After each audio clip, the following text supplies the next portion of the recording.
Untuk minggu ini kita belajar aljabar boolean. Aljabar boolean kita bagi menjadi 2 pertemuan karena materinya banyak. Untuk minggu ini fokus ke konsep, definisi, hukum-hukum aljabar boolean, dan aplikasi aljabar boolean. Kemudian nanti minggu depan dilanjutkan dengan penyederhanaan dengan berbagai metode di aljabar booleannya. Jadi dibagi 2 pertemuan untuk aljabar boolean. Kemudian untuk pengantarnya, aljabar boolean ditemukan oleh George Boole pada tahun 1854. Kenapa George Boole ini mengemukakan atau memberikan nama aljabar boolean untuk kasus ini? Karena himpunan dan logika proposisi ataupun logika matematika yang kita pelajari di awal matematika diskrit dengan himpunan itu memiliki sifat-sifat yang sama dengan aljabar boolean. Kemudian aplikasi aljabar boolean ini salah satu contohnya adalah perancangan rangkaian pensaklaran, kemudian rangkaian digital yang nantinya akan kita pelajari, nggak kita pelajari ya, kalian tidak ada dapat mata kuliah sistem digital. Jadi untuk rangkaian digital ini ada mata kuliah tersendiri sebetulnya khusus untuk belajar bagaimana rangkaian digital dan gerbang logikanya itu digunakan dan diimplementasikan. Jadi praktek di lab-nya pun apakah benar atau salah itu akan terlihat dengan alatnya, sebetulnya seperti itu. Kemudian yang terakhir adalah rangkaian IC atau integrated circuit dari komputer. Kemudian aplikasinya, ini contohnya untuk aljabar boolean secara praktis, ada peraga digital, ada integrated circuit, dan jaringan saklar. Jadi tiga ini, bukan hanya tiga ini sebetulnya ya, ada banyak sekali aplikasi untuk aljabar boolean, tapi untuk tiga ini itu menggunakan konsep dasar dari aljabar boolean. Nah, ini kita masuk ke definisi aljabar boolean. Yang perlu diketahui pada aljabar boolean itu adalah kita menggunakan dua operator biner atau binary, yaitu plus dan dot. Kemudian sebuah operator uner atau monar, kadang-kadang disebut uner, kadang-kadang disebut monar, ada seperti ini simbolnya atau notasinya, tanda petik 1 itu adalah operator uner. Operator uner itu kalau di dalam logika matematika sebenarnya mengarah ke negasi atau ingkaran. Jadi kalau di sini maksudnya adalah operasi dengan satu operan saja. Kalau binary kan dua ya operannya. Kalau uner satu operan, satu input. Jadi kalau di aljabar boolean, uner ini dinotasikan dengan petik 1 yang dinamakan komplement. Jadi bacanya adalah komplement. Kemudian B ini adalah himpunan yang didefinisikan pada operator binary dan unernya. Jadi ada plus, dot, dan komplement. Kemudian 0 dan 1 adalah dua elemen yang berbeda dari B. Nah, 0 dan 1 kalau misalnya kita belajar atau membuat program boolean kan 0 dan 1 ya. Nah, di sini pun ketika memberikan contoh tetap 0 dan 1 yang digunakan walaupun tidak menutup kemungkinan himpunan ini seperti yang sudah kita pelajari ada X, Y, Z, ada A, B, C, dan seterusnya. Kemudian ini disebut tuple. Tuple itu artinya gabungan dari beberapa seperti operator biner, uner, himpunan. Ini digabung jadi satu, disebut tuple. Inilah yang disebut dengan aljabar boolean. Berlaku untuk setiap A, B, C, elemen dari B, berlaku aksioma-aksioma atau postulat Huntington yang ini. Jadi, bagaimana caranya membuktikan bahwa satu formula atau satu notasi itu disebut aljabar boolean kalau memenuhi 5 postulat ini. Sebetulnya tidak harus 5 ya.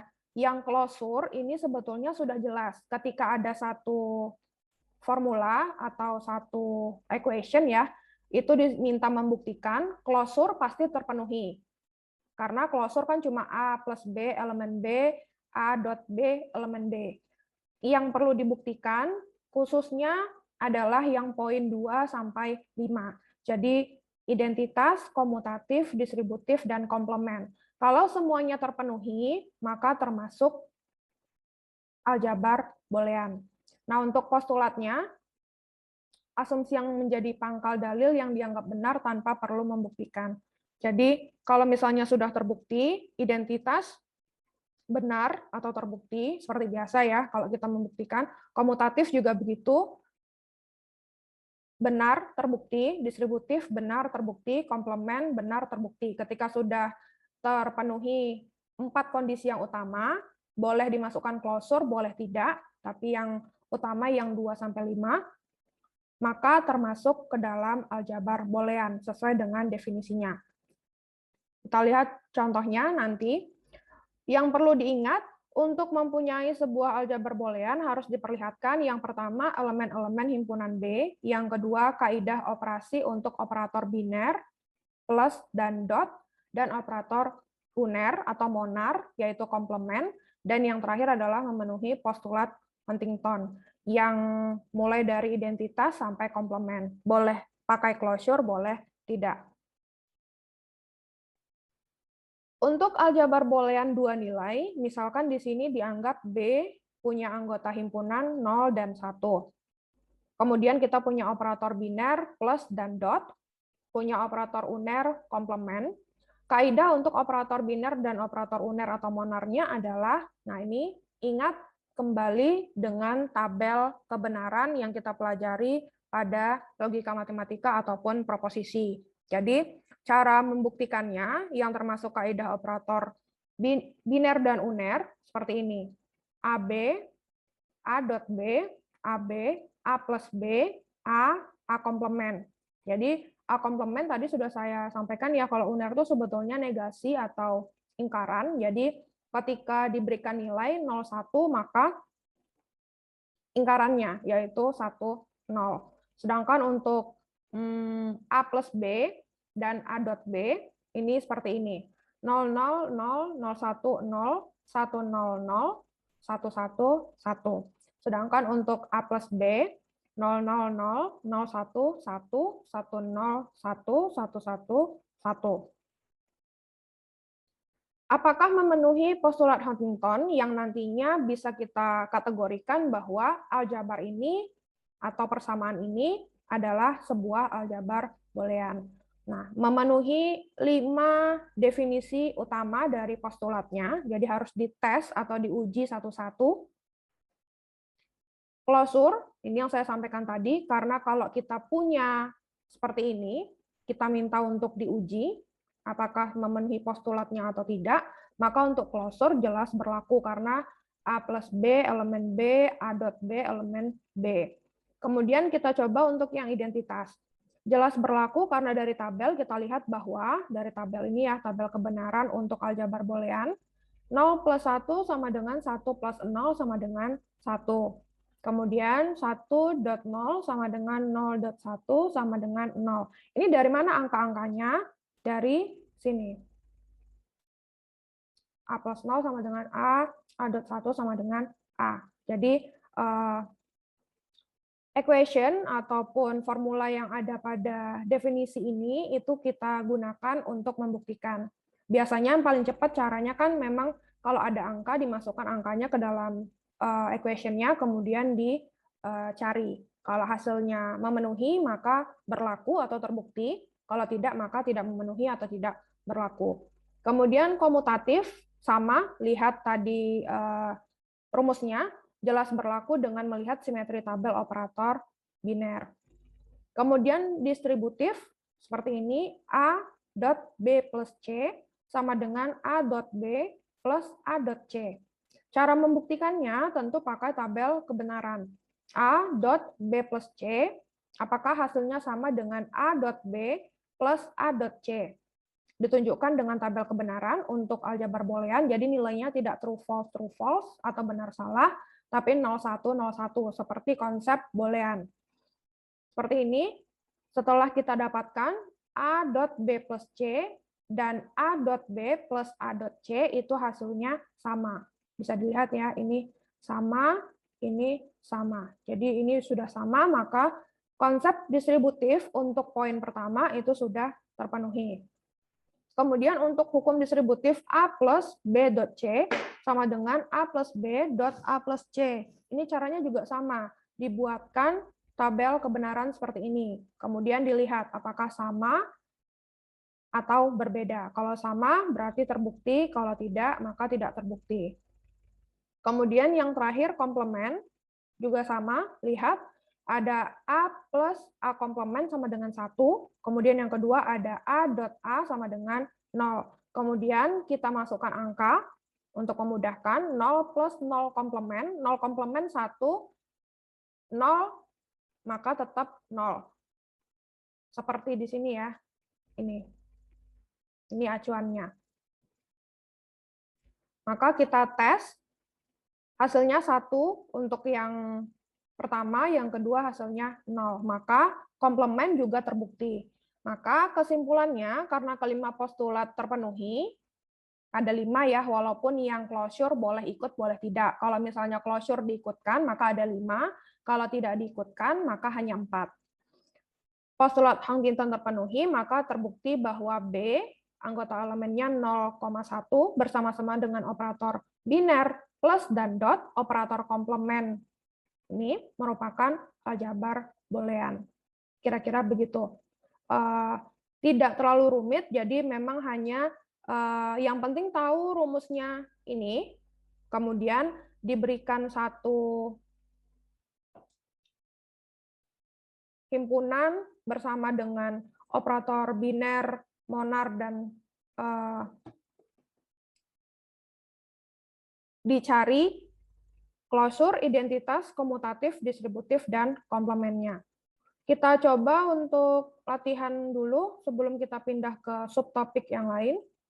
Ini, silakan dicari apakah termasuk sebuah aljabar boolean. Ini hint-nya sudah saya beri, jadi tinggal disesuaikan dengan ini untuk menentukan apakah terpenuhi komutatif dan lain-lain.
Sudah ada yang berhasil?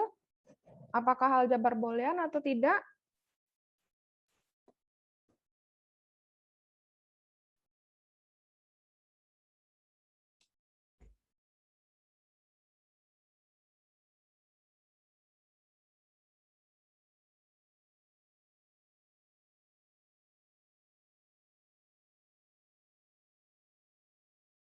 Oke, kita lihat.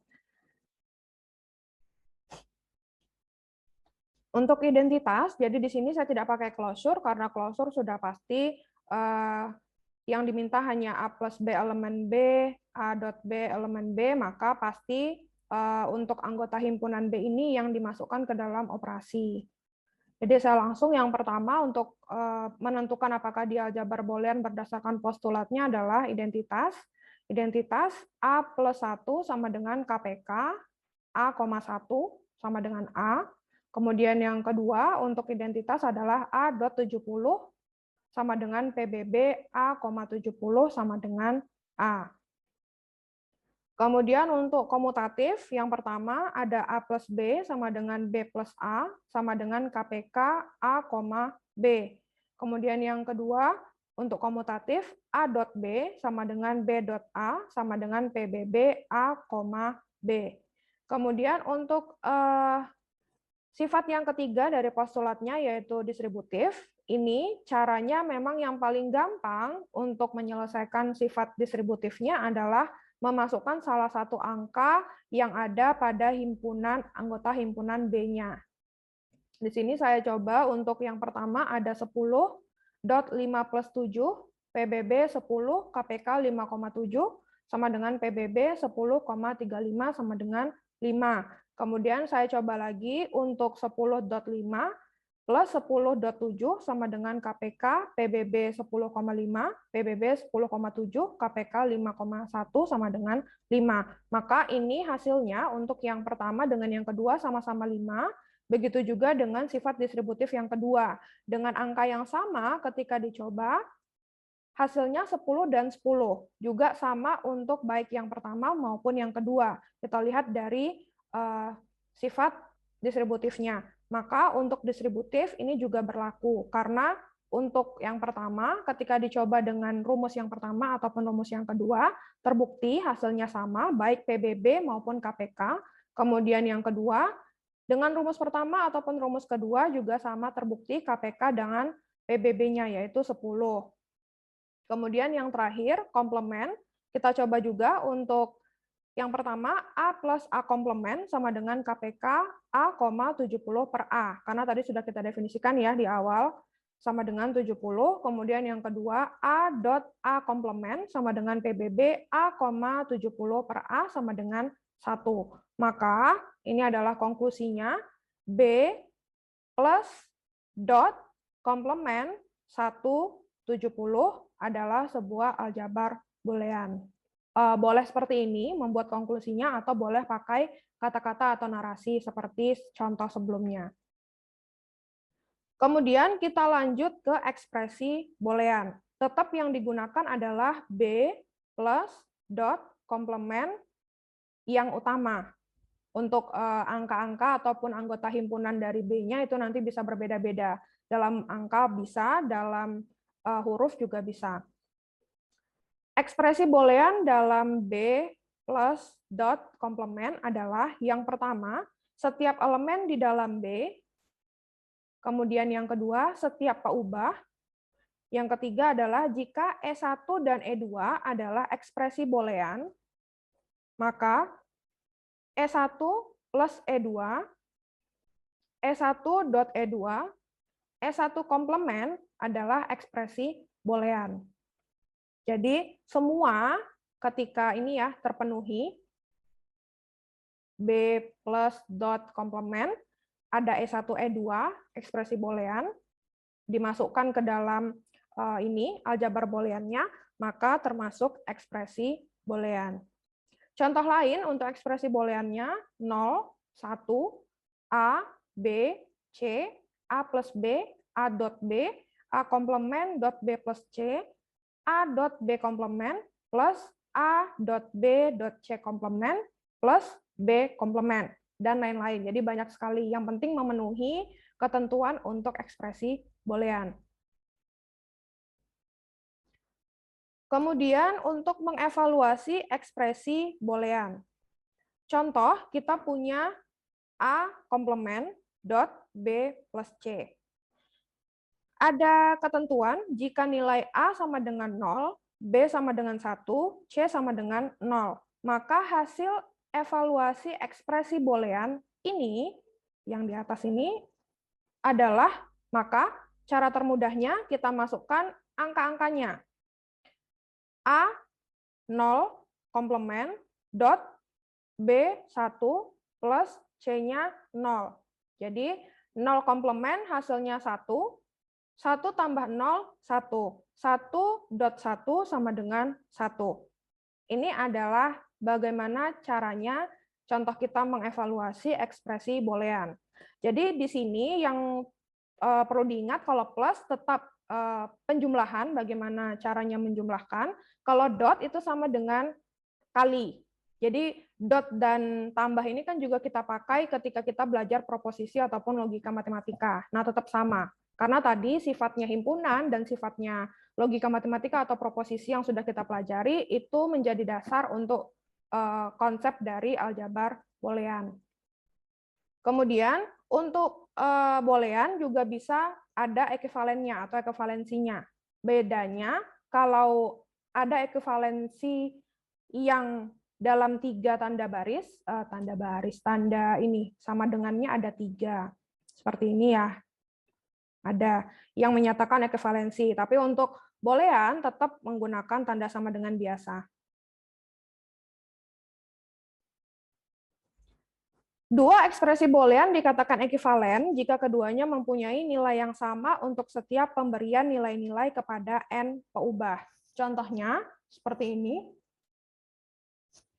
A dot B plus C sama dengan A dot B plus A dot C. Nah, ini bukan satu persamaan, tapi ini menunjukkan kalau ini ekivalen dengan ini. Bagaimana cara membuktikannya? Cara membuktikannya bisa lewat salah satunya bisa lewat tabel kebenaran. Jadi dicek dulu nilainya nilainya ini, kemudian dicek nilainya ini. Kalau sama maka ekivalen. Salah satunya menggunakan tabel kebenaran. Ini ada juga misalkan A plus A komplement B sama dengan A plus B. Kita buatkan tabel kebenarannya. A, B, A komplement B, A plus A komplement B, A plus B. Nah, di sini kita lihat bahwa A plus A komplement B yang ini sama hasilnya dengan A plus B. Ini dengan ini hasilnya sama 0, 1, 1, 1. Maka ini termasuk boolean yang ekivalen atau ekspresi boolean yang ekivalen. Ini ada perjanjian atau ada keterangan di sini. Jadi untuk dot tanda titik yang menunjukkan perkalian, itu kadang-kadang bisa dituliskan, kadang-kadang tidak dituliskan. Jadi kalau tidak dituliskan, artinya misalnya seperti ini ya, A, B plus C, ini maksudnya adalah A dot B plus C. Kalau ini juga AB plus AC, maka artinya adalah A dot B plus A dot C. Kemudian ini juga A plus BC, ini sama artinya dengan A plus B dot C. A plus B, A plus C, nah di sini sebetulnya ada dot, tapi dotnya tidak dituliskan. Kemudian yang ini, A dot 0, ini maksudnya adalah A dot 0, A dikali 0, bukan A0. Jadi bukan A0 yang menunjukkan indeks, tapi A dikali 0. Kira-kira begitu ya. Jadi kalau misalnya nanti ada satu formula ataupun fungsi boolean yang tidak ada dotnya, seperti ini kasusnya 1, 2, 3, maka itu termasuk operator binernya itu yang dot tidak dituliskan, yang tanda titik atau dotnya itu tidak dituliskan. Itu yang perlu diingat. Jadi tidak usah bingung. Sebetulnya itu adalah operasi untuk perkalian atau tanda titik, tapi titiknya tidak dituliskan. Kemudian prinsip dualitas. Prinsip dualitas untuk aljabar boolean, misalkan S adalah kesamaan atau identity di dalam aljabar boolean yang melibatkan operator plus, dot, dan komplement, maka jika pernyataan S bintang atau dualitas ya ini diperoleh dengan cara mengganti dot diganti menjadi plus, plus diganti menjadi dot, 0 diganti menjadi 1, 1 diganti menjadi 0. Jadi ketika ada satu fungsi atau suatu formula yang menyatakan aljabar boolean, maka ketika diminta manakah atau tentukan dualitas dari aljabar boolean berikut, maka inilah yang harus kalian ingat. Kalau ada titik diganti menjadi plus, kalau ada plus diganti menjadi titik, 0 diganti menjadi 1, 1 diganti menjadi 0. Yang tidak diganti adalah komplement. Komplement biarkan tetap menjadi komplement dirinya sendiri. Maka kesamaan S bintang atau S dualitasnya juga benar. Jadi S disebut sebagai dual dari S. Contohnya seperti ini. A dot 1, 0 plus A komplement sama dengan 0. Maka dualnya adalah A, tadi dot menjadi plus, maka di sini menjadi plus, 1 menjadi 0, di sini jadi 0. Kemudian di sini ada dotnya, walaupun tidak ditulis secara tertulis, maka menjadi plus, 0 menjadi 1, plus menjadi dot, A komplement tetap A komplement, karena komplement tidak ada berganti untuk prinsip dualitas. Sama dengan 0, sama dengan 1. Nah, ini dualnya adalah ini. Kemudian yang kedua, sama caranya dengan yang pertama. A, sebentar.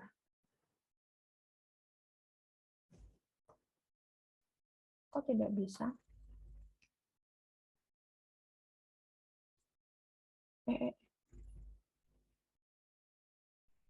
Sudah. A dot A komplement plus B sama dengan AB. Maka dualnya adalah A plus, karena di sini ada dot, kemudian A komplement tetap A komplement, plus B menjadi dot B, dotnya ditulis boleh, tidak ditulis juga tidak apa-apa, karena artinya sama. Kemudian sama dengan A dot B, AB, sama dengan A plus B.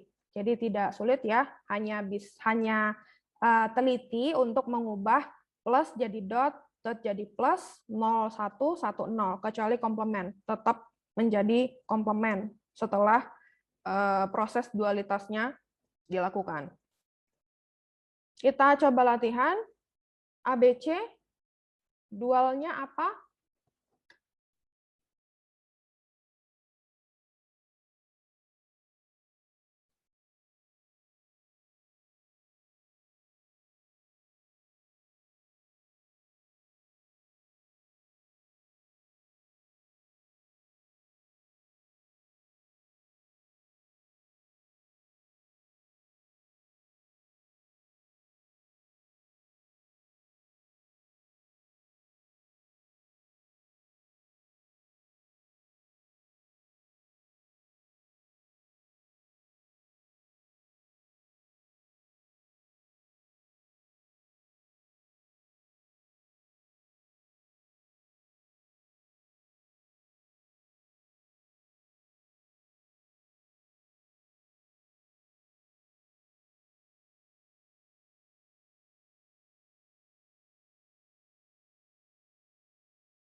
Oke, di kolom chat sudah banyak ya yang mencoba menjawab.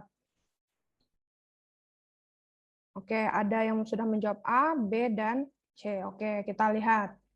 Oke, terima kasih. Ada Davi, Yusuf Ihsan, Dimas, Reza. Sudah mencoba menjawab. Kita lihat jawabannya betul atau masih kurang tepat.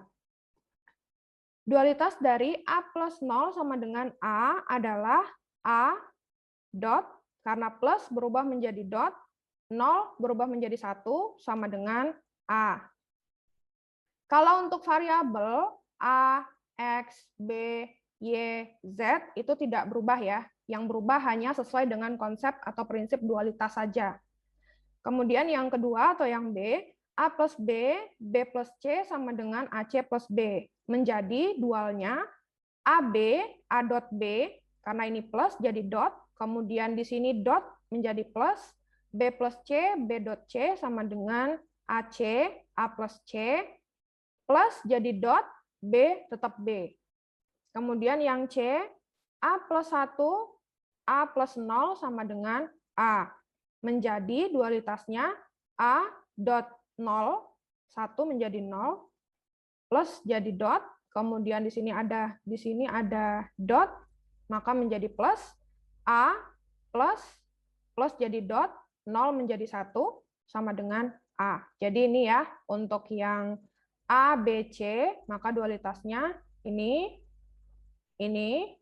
dan ini.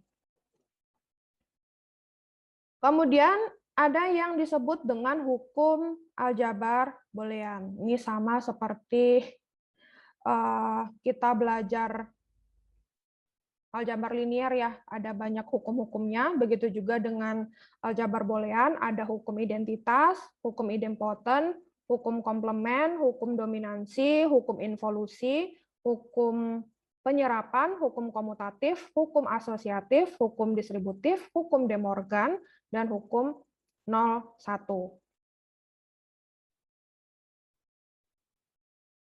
Jadi ini adalah hukum-hukum yang umum digunakan pada aljabar boolean. Sebetulnya yang perlu diingat, atau yang ini kan tidak mungkin kita ingat semua ya, kalau bisa ingat luar biasa, tapi kalau tidak, ingat saja yang paling sering digunakan biasanya adalah hukum identitas, hukum De Morgan, dan hukum 01. Kalau 01 mungkin tidak begitu rumit ya, karena kalau 0 komplement, satu komplement, 0, seperti pada tabel kebenaran tadi di awal. Kemudian hukum De Morgan, A plus B komplement, sama artinya dengan A komplement, B komplement, kemudian ada A dot B komplement sama dengan A komplement plus B komplement. Kalau hukum identitas sama seperti postulat Huntington tadi, mirip, A plus 0 sama dengan A dot 1 sama dengan A. Jadi mungkin 3 dari 11 ya, yang perlu diingat-ingat. Ini akan semakin terlihat bagaimana kemiripan aljabar boolean dengan logika proposisi dan himpunan. Ini bisa dilihat ya, kalau kita punya union plus, kita punya and or, kita punya true false, apa hubungannya dengan aljabar boolean, ya bisa terlihat di sini ya. Untuk hukum komutatif pada hukum aljabar boolean, A plus B sama dengan B plus A, dualnya adalah AB sama dengan BA. Hukum asosiatif juga begitu, A plus B plus C sama dengan A plus B plus C, maka dualnya seperti pada prinsip dualitas tadi, ABC sama dengan ABC. Hukum distributif juga begitu, jadi setiap hukum pada aljabar boolean pun boleh kita berikan atau kita cari prinsip dualitasnya. Dualnya apa? Apa hubungannya ketika kita tahu hukum aljabar boolean, kemudian kita cari dualnya, nanti ada beberapa problem yang bisa diselesaikan dengan cara termudah, yaitu dengan mencari dualnya saja. Dual dari fungsi tersebut itu adalah jawabannya. Jadi tidak perlu mencari yang pertama, yang kedua, kemudian sudah ketemu, itu hasilnya. Jadi lebih simpel dan menghemat waktu. Contohnya seperti ini, buktikan A plus A komplement B sama dengan A plus B. Yang kedua, A komplement plus B sama dengan AB. Jadi kita diminta untuk membuktikan ini dan ini. Cara pertama, cara biasa yang biasanya kita lakukan pasti ketika kita punya ini, A plus A komplement B, ini akan kita jabarkan dengan rumus-rumus hukum aljabar boolean tadi. Contohnya, A plus A komplement B, ini kalau kita pecah dengan hukum penyerapan, maka menjadi A plus AB plus A komplement B. Kemudian dari bentuk ini kita sederhanakan kembali atau kita pecah menjadi A plus AB plus A komplement B. Ini adalah bentuk dari hukum asosiatif pada aljabar boolean. Kemudian kita pecah lagi atau kita rincikan lagi, A plus A komplement B, ini adalah hukum distributif pada aljabar boolean. Kemudian A plus 1 dot B, ini adalah komplement, hukum komplement. Dan yang terakhir, dari hukum komplement ini kita bisa tahu kalau 1 dot B itu sama dengan B, karena kan perkalian ya kalau dot. Maka dapat A plus B. Nah, A plus B ini adalah hukum identitas pada hukum aljabar boolean. Jadi terbukti A plus A komplement B sama dengan AB. Jadi untuk yang pertama, ini terbukti. Kemudian untuk cara kedua, ini kita juga cari dengan cara yang sama. A komplement plus B sama dengan A dot A komplement plus AB. Ini adalah hukum distributif pada hukum aljabar boolean. Kemudian 0 plus AB karena A dot A komplement sama dengan 0. Ini adalah hukum komplement.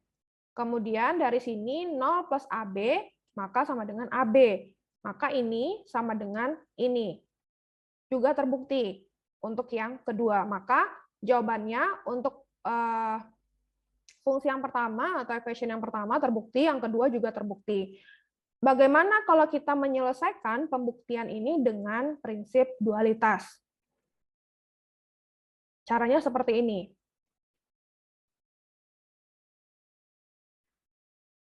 A komplement plus B sama dengan A plus B, A komplement plus B. A plus B, A komplement plus B.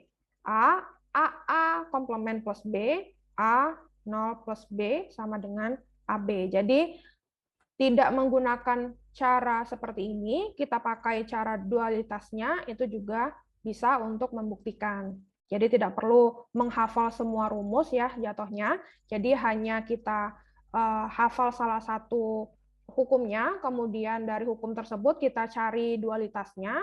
Dari dualitasnya kemudian kita turunkan sampai nanti ketemu ternyata betul A komplement plus B sama dengan AB. Kira-kira begitu. Dan ini juga tetap dicari ya sama seperti ini. Ini saya contohkan hanya satu, bagaimana caranya membuktikan lewat prinsip dualitas. Sama seperti aljabar linier kemarin ya, ketika ada banyak hukum, kita tidak perlu hafal semua hukumnya, ada cara lain atau alternatif cara yang bisa kita gunakan untuk mendapatkan hasil. Sama seperti aljabar boolean juga. Kemudian fungsi boolean adalah fungsi biner atau binary, pemetaan dari B pangkat N ke B melalui ekspresi boolean. Jadi kembali ekspresi booleannya diulang. Ekspresi boolean kan yang kita tahu harus ada B plus dot komplement. Maka kita tuliskan dengan ini notasi untuk fungsi boolean F.2 B pangkat N ke B. Pemetaannya dari B pangkat N ke B. Yang dalam hal ini, B pangkat N-nya adalah himpunan yang beranggotakan pasangan terurut ganda N, ordered n tuple, di dalam daerah asal himpunan B. Ini adalah misalnya ya, setiap ekspresi boolean tidak lain merupakan fungsi boolean. Jadi sebetulnya untuk penamaan dari aljabar boolean ini mirip-mirip ekspresi boolean, isinya juga merupakan definisi dari postulat Huntington yang mengkategorikan apakah dia aljabar boolean atau bukan. Nah, sekarang kita masuk ke fungsi boolean, ternyata setiap ekspresi boolean itu juga merupakan fungsi boolean selama masih mengandung B plus dot dan komplement. Contohnya seperti ini untuk fungsi boolean f x y z sama dengan x y z plus x komplement y plus y komplement z. Nah, untuk fungsi boolean ini, nah ini akan umum digunakan ketika kita bertemu permasalahan seputar fungsi boolean. Fungsi f memetakan nilai-nilai pasangan terurut ganda x, y, z, jadi di sini ada x, y, z ya, ke himpunan 0,1. Misalkan 1, 0, 1, nilainya x adalah 1, y adalah 0, z adalah 1. Maka kalau kita cari atau kita berikan angka pada fungsi boolean ini adalah f101 sama dengan 1, 0, 1 plus 1 komplement dot 0 plus 0 komplement dot 1 sama dengan 0 plus 0 plus 1 sama dengan 1.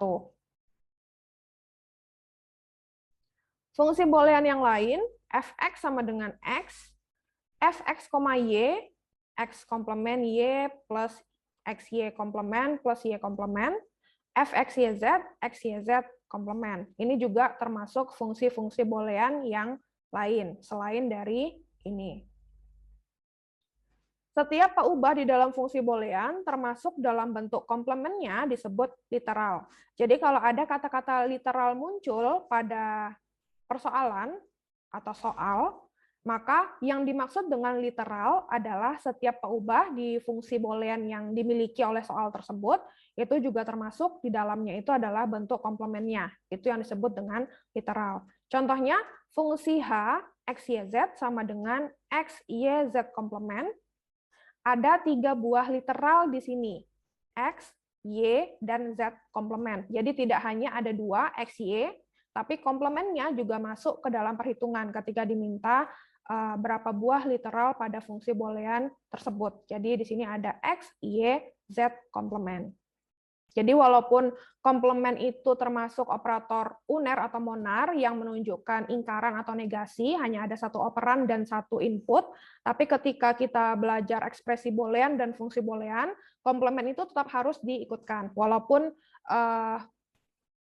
tidak berubah, kalau dualitas kan tidak berubah komplement. Nah, begitu juga dengan literal. Jadi ketika ada komplement, itu tetap harus diikutkan dalam perhitungan yang menunjukkan berapa buah literal pada fungsi boolean tersebut. Kemudian diketahui fungsi boolean, contohnya f x, y, z sama dengan xy dot z komplement. Nyatakan H dalam tabel kebenaran. Nah, H ini maksudnya apa? H ini maksudnya adalah ketika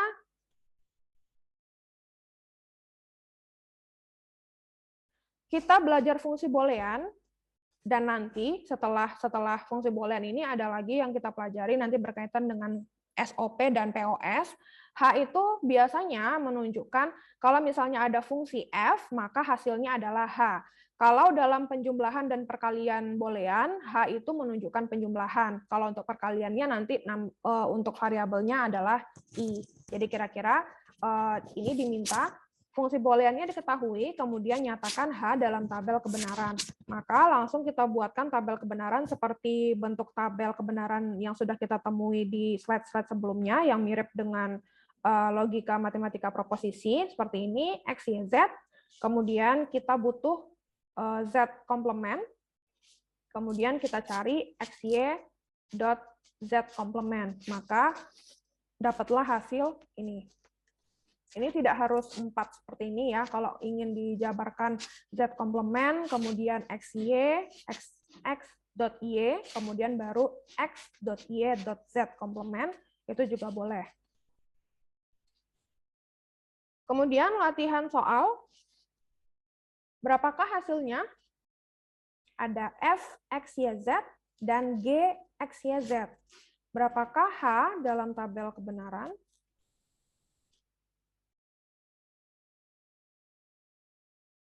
Ini kita langsung saja ya, karena lumayan panjang juga, karena kita masih ada subtopik, beberapa subtopik. Ini hasilnya sama seperti contoh ini, jadi kita tinggal menentukan tabel kebenarannya. Jadi ini kita cari dulu untuk f x y z ini, kemudian untuk g x y z ini. Dan ternyata hasilnya sama. Ini sama. Maka untuk fungsi f, fungsi boolean f dan fungsi boolean g itu sama.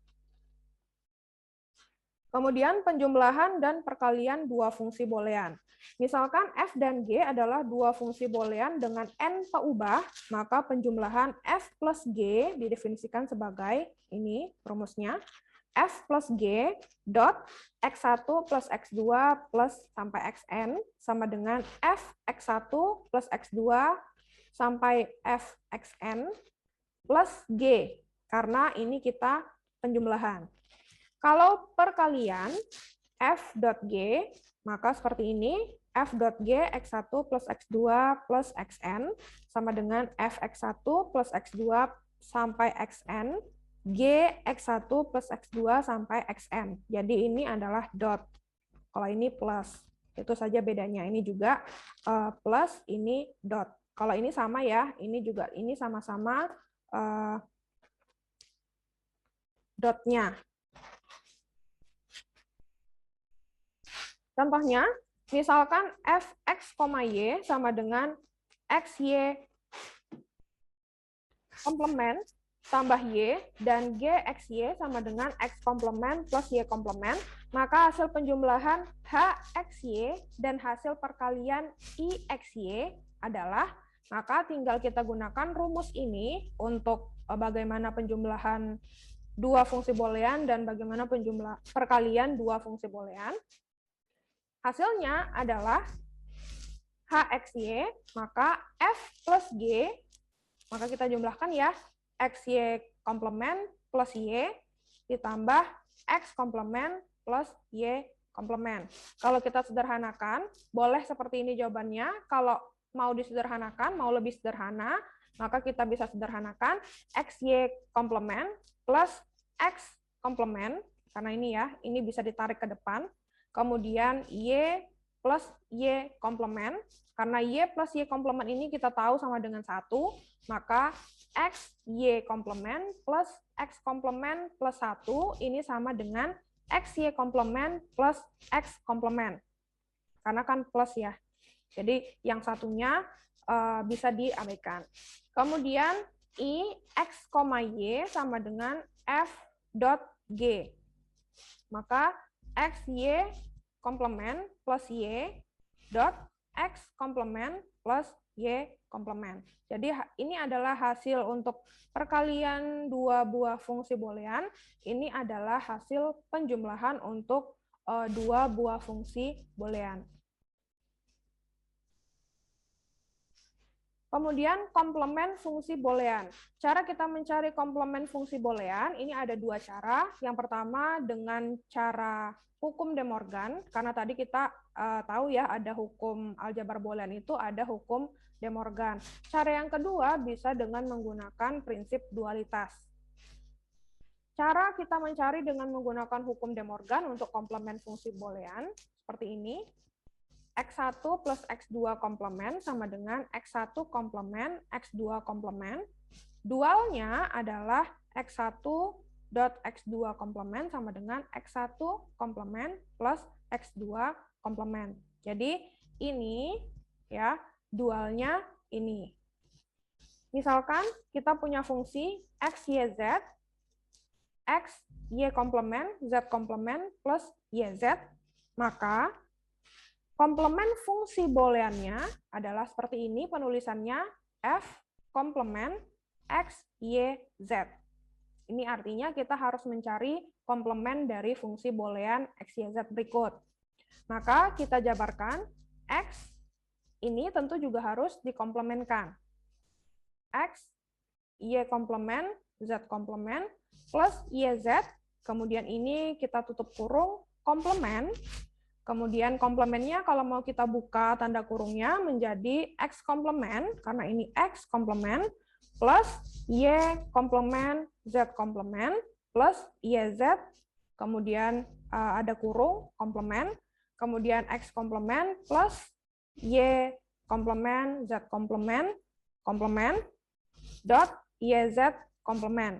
Maka fungsi komplement untuk f x, y, z ini adalah x komplement plus y plus z dot y komplement plus z komplement. Jadi ini adalah hasil fungsi komplement ini. Ini adalah dengan cara De Morgan atau hukum De Morgan, hukum aljabar boolean. Caranya juga sama, kalau misalnya ada 3 buah x dan nx, jadi ada 3 buah peubah, x1, x2, x3, caranya juga sama, x1, x2, x3, ada dualitasnya, dicari dualitasnya. Kemudian kalau ada xn, maka caranya juga sama, dengan baik yang 2 peubah atau 3 peubah, tinggal disesuaikan xn, kemudian ini juga xn, dan dualnya atau prinsip dualitasnya dari De Morgan yang n peubah adalah juga sama, x1 plus x2 plus sampai xn. Caranya juga sama ketika nanti ada lebih dari misalnya A sampai E, apa fungsi komplementnya. Maka cara perhitungannya juga tetap sama dengan menggunakan hukum De Morgan. Cara mencarinya juga mirip-mirip dengan 3 peubah ini. Kemudian cara kedua dengan prinsip dualitas. Kita menentukan dulu dualitas dari ekspresi boolean yang merupakan fungsi boolean yang merepresentasikan f, karena f kan fungsi boolean tadi, lalu komplementkan setiap literal di dalam dual tersebut. Ada kata-kata literal. Tadi sudah tahu ya definisi literal apa. Misalkan f x, y, z, x, y komplement, z komplement, plus yz. Maka dualnya dari ini, cara mencari dual tadi, x plus y komplement plus z komplement dot y plus z, ini adalah dualnya. Komplementkan setiap literalnya. Jadi setelah didualkan, dicari komplement dari setiap literal hasil dualnya tadi. Maka x komplement plus y plus z, y komplement plus z komplement sama dengan f komplement. Maka, berapakah komplement dari fungsi berikut? Hasilnya adalah komplement dari setiap literalnya. Itu adalah hasil dari fungsi komplement boolean tersebut. Nah, mau menggunakan cara yang mana? De Morgan boleh, dualitas boleh. Ketika nanti ada tugas minggu depan atau kuis ataupun UAS nanti. Kemudian ada lagi untuk aljabar boolean itu namanya bentuk kanonik. Nah, ini tadi yang saya sebutkan adalah POS dan SOP, SOP atau POS. Ada 2 macam bentuk kanonik. Yang pertama adalah penjumlahan dari hasil kali, sum of product atau SOP, perkalian dari hasil jumlah, product of sum atau POS. Jadi biasanya di dalam soal yang disebut adalah kata-kata SOP dan POS. Jadi harus ingat maksudnya SOP itu apa, maksudnya POS itu apa. Jangan sampai kebalik. Untuk SOP itu berkaitan dengan min term, kata-katanya adalah min term. Kalau POS, kata-katanya adalah max term. Jadi jangan sampai kebalik juga. Kemudian setiap min term atau max term dari SOP dan POS itu mengandung literal yang lengkap, sama seperti prinsip literal pada umumnya. Untuk contohnya SOP atau sum of product seperti ini, f x, y, z sama dengan x komplement, y komplement, z plus x, y komplement, z komplement plus x, y, z. Setiap suku disebut min term. Jadi semua suku yang ada pada sum of product ini disebut dengan min term. Kalau max term sama seperti SOP, POS ini, hanya saja kalau ini kan penjumlahan dari hasil kali, maka ini kali plus kali plus kali. Kalau ini penjumlahan dari hasil jumlah, perkalian dari hasil jumlah, maka ini adalah dijumlahkan dulu, kemudian dikalikan, jumlahkan, kemudian ini dikalikan, yang ini. Makanya disebut dengan POS. Dan kata-katanya adalah max term. Bentuk kanonik seperti ini, X komplement Y. Apakah ini termasuk min term? Bukan min term, karena literalnya tidak lengkap. Yang di bawahnya juga Y komplement, Z komplement, Apakah min-term? Tidak, karena literalnya tidak lengkap. Kemudian kita lihat ini XY komplement Z, XY Z komplement, X komplement Y komplement Z. Ini termasuk min-term karena literalnya lengkap. Kemudian yang max-term juga sama. Apakah termasuk max-term? Bukan max-term. Kalau max-term pasti karena literalnya lengkap. Bukan max-term karena literal tidak lengkap, atau memang tidak termasuk max-term tapi min-term. Jadi bukan termasuk POS tapi SOP. Jadi ekspresi boolean yang dinyatakan sebagai penjumlahan dari satu atau lebih min-term atau perkalian dari satu atau lebih max-term disebut dalam bentuk kanonik. Jadi ini ya, bentuk kanonik itu definisinya adalah ini. Untuk memudahkan ketika ada SOP dan POS yang perlu diingat ini, untuk min-term itu adalah SOP, sum of product. Setiap peubah yang bernilai 0 dinyatakan dalam bentuk komplement, sedangkan peubah yang nilainya 1 dinyatakan tanpa komplement. Kalau max-term, kebalikannya, yang bentuknya POS atau product of sum, kalau 0 tanpa komplement, kalau 1 nilainya bentuk komplement. Ini adalah kata kunci juga ketika kita mengerjakan min-term dan max-term. Contohnya seperti ini. Ini adalah tabel kebenaran dari min-term dan max-term yang merangkum semua konsep dan definisi dari bentuk kanonik.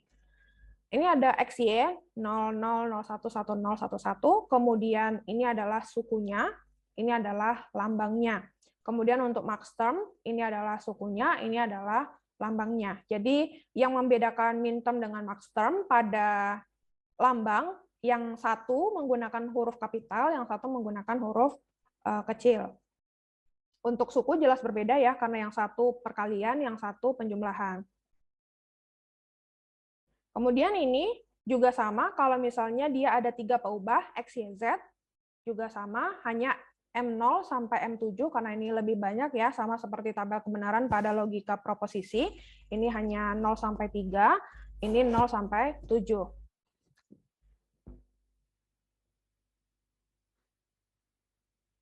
Jika kita diberikan sebuah tabel kebenaran, kita bisa membentuk fungsi boolean dalam bentuk kanonik, SOP ataupun POS dari tabel kebenaran tersebut dengan cara mengambil min-term dari setiap nilai fungsi yang bernilai 1. Jadi untuk min-term yang diambil adalah yang bernilai 1 pada tabel kebenaran. Kalau untuk max-term yang diambil adalah fungsi yang bernilai 0. Kita lihat contohnya. Nyatakan tabel kebenaran di bawah ini dalam bentuk kanonik, SOP, dan POS. Maka kita harus ingat dulu untuk memudahkan, SOP itu min-term, POS adalah max-term. Jadi dari tabel kebenaran ini, kita sudah tahu kalau SOP itu yang diambil adalah nilai 1, kalau POS yang diambil adalah nilai 0, karena max-term. Menyelesaikannya bagaimana? Untuk SOP dulu atau min-term. Bentuk kanoniknya adalah, karena tadi yang diambil adalah yang nilainya 1 untuk SOP, maka kita lihat, manakah dari tabel kebenaran ini yang nilainya 1? Ini ya.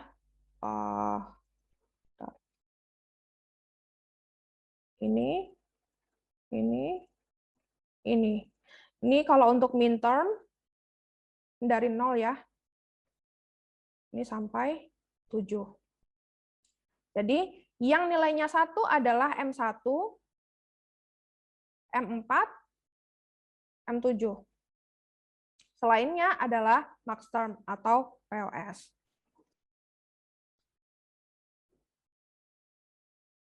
Dari sini kita punya fungsi f x y z, x komplement y komplement z plus x y komplement z komplement plus x y z.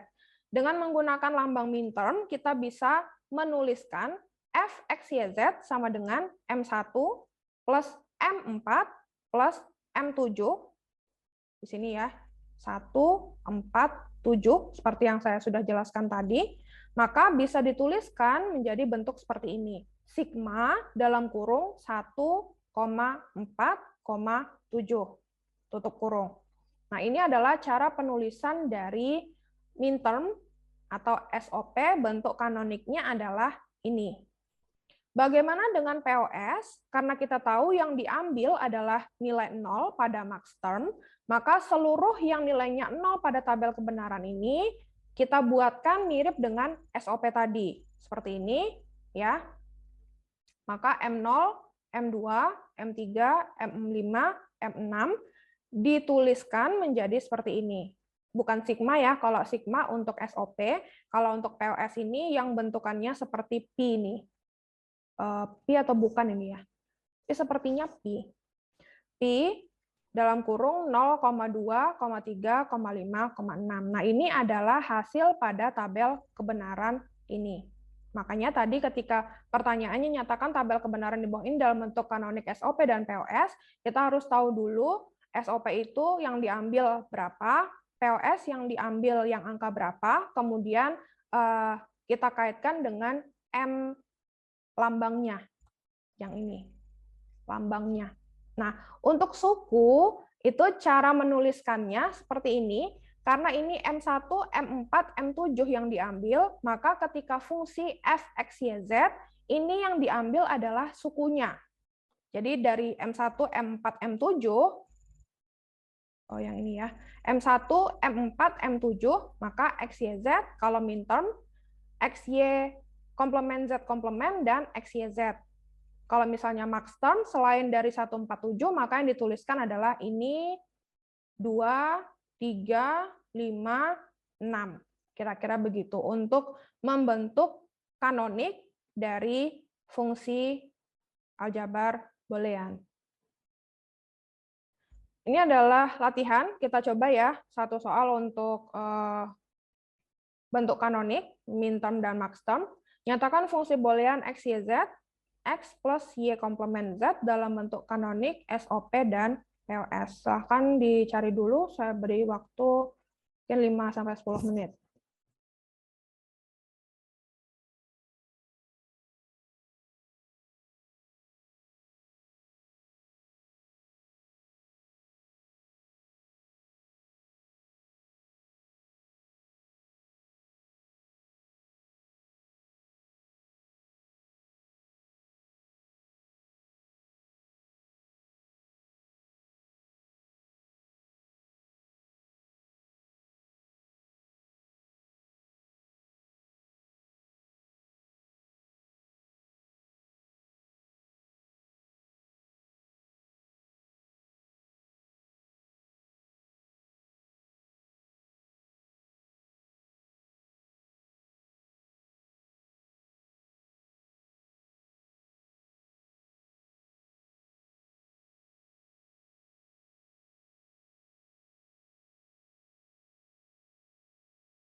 M1, M4, M5, M6, M7, atau sigma 1,4, 5, 6, 7. Sedangkan untuk POS-nya adalah M0, M2, M3, atau pi 0,2, 3. Itu ya, nanti kalau masih belum paham caranya, nanti seperti biasa PPT-nya di-share, silakan dibuka di slide latihan untuk SOP dan POS. Kemudian kita lanjutkan untuk konversi antar bentuk kanonik. Jadi konversi antar bentuk kanonik ini juga dimungkinkan pada aljabar boolean. Seperti ini, f, x, y, z, sigma 1,4, 6, 5, 6, 7. Dan f komplement adalah fungsi komplement dari f. Ini f komplement x, y, z 0,2, 3. M0 plus M2 plus M3. Jadi fungsi komplemennya tentu pada tabel itu yang tidak terpilih pada fungsi booleannya. Jadi fungsi komplement adalah yang tidak terpilih dari fungsi boolean utamanya. Dengan menggunakan hukum De Morgan, kita dapat memperoleh fungsi f dalam bentuk POS seperti ini. F komplement X, Y, Z, ini ya, M0, M2, M3 komplement. Maka kita dapatkan pi 0,2, 3. Jadi memang bentuknya POS itu menggunakan pi, kalau SOP menggunakan sigma. Jadi di sini kesimpulan yang bisa kita ambil untuk MJ komplement sama dengan MJ. Jadi di sini F, X, Y, Z sigma 1, 4, 5, 6, 7 sama dengan pi 0,2, 3. Contohnya seperti ini, nyatakan f, x, y, z, pi 0,245, dan g, w, x, y, z sama dengan sigma 1, 2, 5, 6, 10, 15 dalam bentuk SOP. Maka kita bisa langsung menyelesaikan f, x, y, z menjadi sigma 1, 3, 6, 7, dan g, w, x, y, z menjadi pi 03, 47, 89, 11, 12, 13, 14. Ini kita asumsikan dari 0 sampai 15, ini kita asumsikan dari 0 sampai 7. Untuk f, x, y, z, g, w, x, y, z-nya 0 sampai 15. Jadi di luar dari yang terpilih itu adalah konversi bentuk kanoniknya, komplemennya. Ini adalah contoh berikutnya. Carilah bentuk kanonik SOP dan POS dari f, x, y, z sama dengan y komplement plus x, y plus x komplement y, z komplement. Penyelesaiannya SOP f, x, y, z seperti ini, M0 plus M1 plus M2 plus M4, M5 plus M6 plus M7, atau sigma 0, 1, 2, 4, 5, 6, 7. Untuk POS-nya, lagi-lagi karena di sini 0 sampai 7, kemudian yang hilang adalah M3, maka POS-nya adalah M3, yaitu sukunya adalah X plus Y komplement plus Z komplement. Jadi untuk POS-nya hanya pi dalam kurung 3. Bentuk baku dari aljabar boolean tidak harus mengandung literal yang lengkap. Nah, untuk bentuk baku SOP atau sum of product seperti ini, f, x, y, z sama dengan y komplement plus x, y plus x komplement y, z. Nah, ini adalah bentuk baku dari SOP. Kemudian bentuk baku dari POS seperti ini, x, y komplement plus z, x komplement plus y plus z komplement. Nah, yang dikatakan bentuk baku itu tidak harus mengandung literal yang lengkap khusus untuk min term, max term pada SOP dan POS. Tapi selebihnya, ketika kita belajar aljabar boolean, selain dari lingkup bentuk baku, bentuk kanonik, literal biasanya yang lengkap. Yang lengkap mendefinisikan bahwa fungsi tersebut atau bentuk tersebut adalah bentuk aljabar boolean yang lengkap. Ada B plus dot komplement. Kemudian kita masuk ke yang terakhir untuk hari ini, untuk minggu ini, untuk aljabar booleannya adalah aplikasi aljabar boolean. Dua saja yang akan kita bahas, yaitu switching network atau yang pensaklaran dan yang gerbang logika. Pensaklaran dulu. Nah, apa kaitannya pensaklaran ini dengan aljabar boolean? seperti yang kita tahu kalau main saklar, rangkaian listrik, mungkin di fisika juga sudah ya, main buka, tutup. Jadi kalau terbuka seperti apa, tutup seperti apa. Begitu juga yang perlu diingat pada aljabar boolean, ada 3 bentuk gerbang switching yang paling sederhana, seperti ini, A, X, B. Nah, kita mainnya, atau ketika kita mengimplementasikan konsepnya aljabar boolean ini, ada buka, tutup. Yang pertama, output B bisa ada outputnya, dari A ke B, outputnya B, hanya ada jika dan hanya jika X dibuka. X-nya terbuka, maka X. Kemudian yang kedua, A, X, Y, B. Inputnya A, outputnya B. Output B hanya ada atau bisa dieksekusi jika dan hanya jika X dan Y dibuka. Jadi ininya dibuka, saklarnya. Maka kalau dua-duanya terbuka kondisinya, maka menjadi X, Y. Kemudian yang ketiga, seperti ini, bentukannya paralel untuk switchingnya, saklarnya, A, X, C, B, Y, C.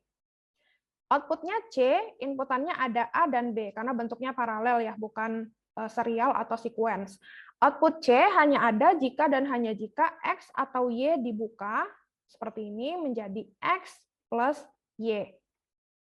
Jadi ada 3 bentuk gerbang yang paling sederhana pada jaringan pensaklaran yang berhubungan dengan aljabar boolean. Walaupun sebetulnya gerbang yang lain untuk konsep pensaklaran itu juga ada, seperti rangkaian logika atau gerbang logika itu yang kita kenal biasanya kan ada AND, OR, dan NOT.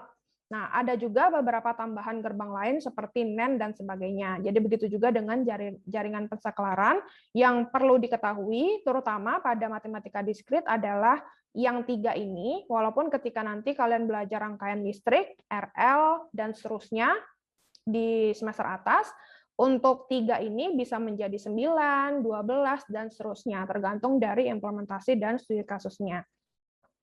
Contoh rangkaian pensaklaran pada rangkaian listrik, seperti ini. Saklar dalam hubungan seri, logika N yang digunakan. N sama prinsipnya dengan proposisi atau logika N pada materi matematika diskrit sebelum UTS yang sudah kita pelajari.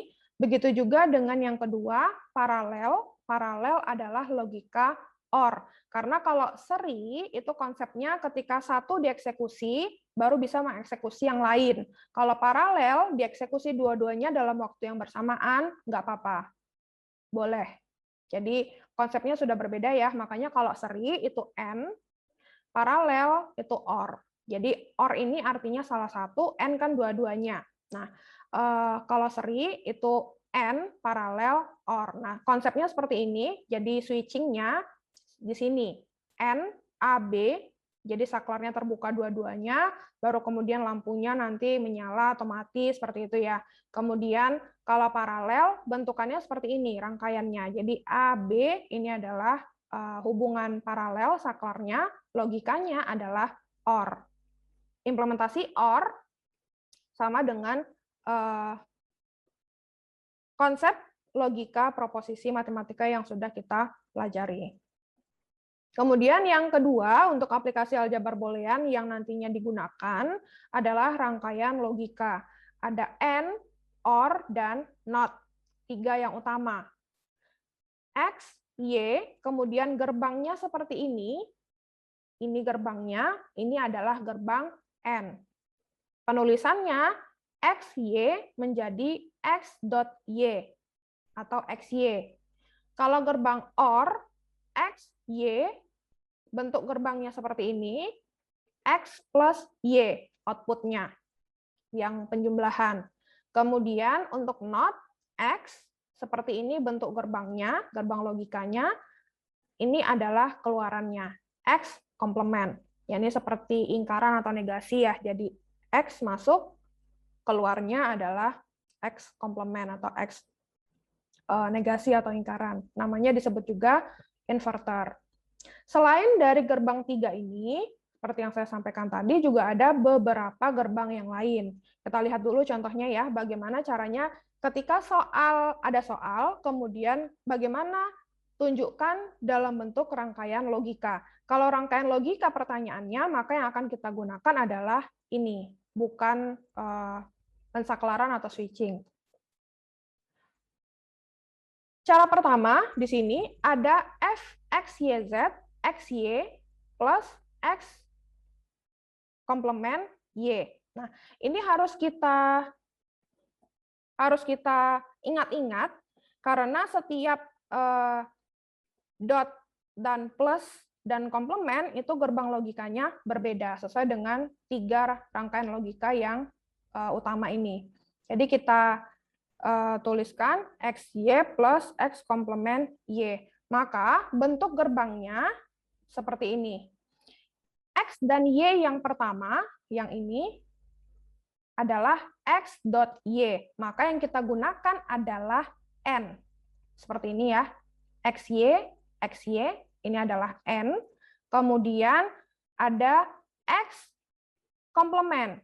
X komplement kita menggunakan gerbang NOT atau inverter, maka X keluar menjadi X komplement. Ini adalah gerbang logikanya untuk memunculkan komplementnya. Kemudian ada X komplement dot Y, maka kita menggunakan gerbang N dulu. Jadi X komplement Y menjadi X komplement Y dengan gerbang N. Baru kemudian kita gunakan gerbang OR. XY plus X komplement Y. Untuk menyatukan antara XY dengan X komplement Y, kita gunakan gerbang OR. Ini adalah gerbang OR yang nantinya ketika kita keluar dari gerbang OR ini menjadi XY plus X komplement Y. Jadi ini adalah gerbang logika untuk fungsi boolean yang ini. Tidak rumit sebetulnya, hanya harus bisa membuat atau mentransformasikan bentuk dari fungsi boolean ini ke dalam bentuk gerbang logika yang benar. Jadi harus tahu dulu mana yang harus dikerjakan, kemudian gerbangnya komplement atau tidak, kemudian N atau OR untuk 3 gerbang utama. Seperti ini. Boleh dengan menggunakan cara seperti ini, atau boleh dengan cara ini. Sebetulnya tidak jauh berbeda. Yang membuat perbedaan adalah ketika ini kita pakai, ini menggunakan input untuk semua gerbang logikanya. Maksudnya apa? Ketika kita membuat gerbang logika N, ketika kita membuat gerbang logika NOT dan gerbang logika N untuk selanjutnya menjadi OR, ini kita berikan masukan XY, XY. Kalau ini caranya biasanya yang kita gunakan ketika belajar sistem digital atau rangkaian logika seperti ini, itu lebih cepat atau lebih bagus itu menggunakan cara yang kedua atau ketiga. Jadi tidak perlu menuliskan beberapa kali inputan karena inputannya XY, tidak berubah antara satu gerbang dengan gerbang yang lainnya.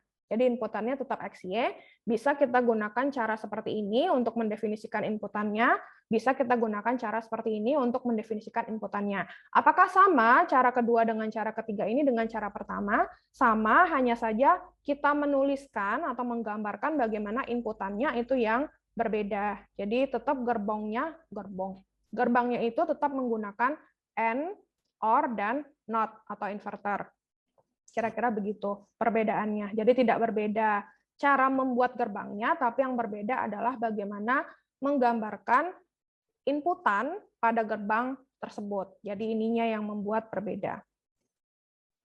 Kemudian gerbang logika turunan, selain dari 3 yang utama, N, OR, dan NOT atau inverter, ada juga yang disebut dengan NaN, not N, SOR, XOR, jadi XOR ya, sama seperti logika kan juga ada XOR ya di logika proposisi.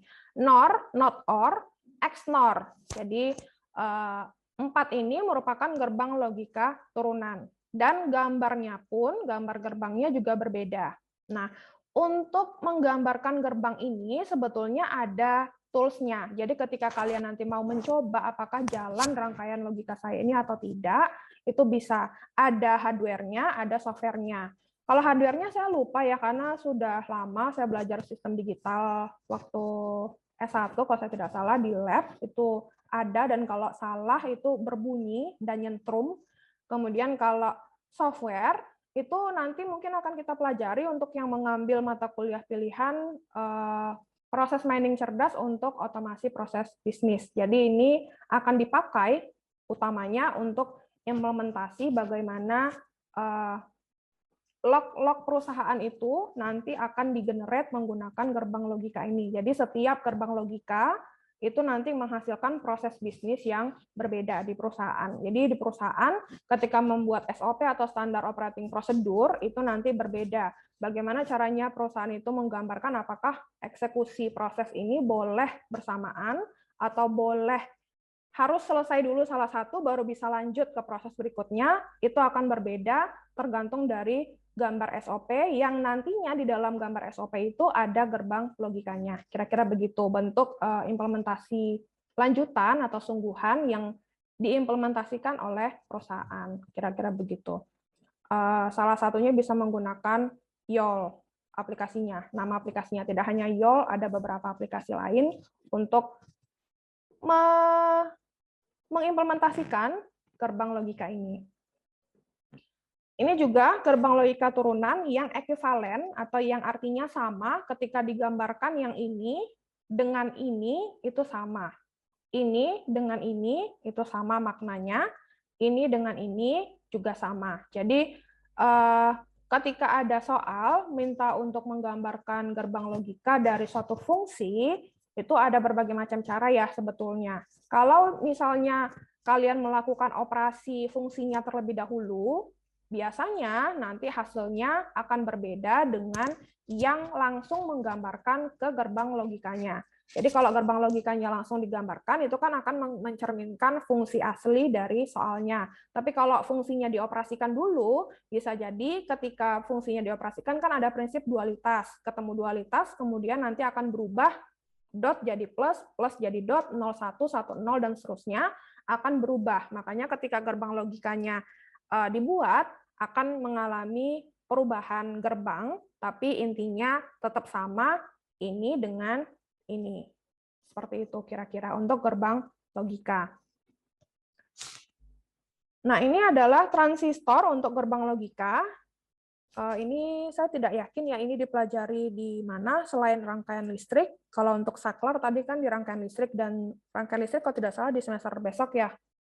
Offline itu kalau tidak salah dijadwalkan oleh prodi, jadi mungkin bisa menikmati langsung berbagai macam alat lab yang nanti akan digunakan untuk rangkaian listrik dan elektronika ya kalau saya tidak salah. Ini adalah contoh transistor untuk gerbang logika seperti ini, AND, OR, NOT, dan NAND. Ini sumber gambarnya saya ambil dari sini, Hyperphysics. Ini adalah 3 soal latihan untuk topik aljabar boolean yang pertama. Untuk minggu depan kita lanjutkan mengenai penyederhanaan dan beberapa konsep metode aljabar linear yang lain.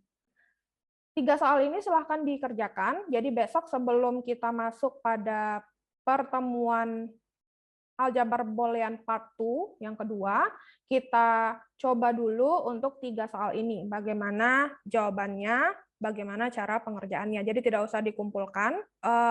Mungkin nanti kelasnya Bu Dini, nanti ngikut kebijakan Bu Dini ya untuk latihan ini seperti apa. Untuk kelas saya silahkan dicoba mengerjakan 3 soal ini. Kemudian nanti sebelum kita masuk pada materi aljabar boolean berikutnya minggu depan, itu 3 soal ini akan kita bahas, akan kita cari tahu dulu jawabannya sebelum kita lanjut sekalian mengulang kembali materi aljabar boolean minggu ini.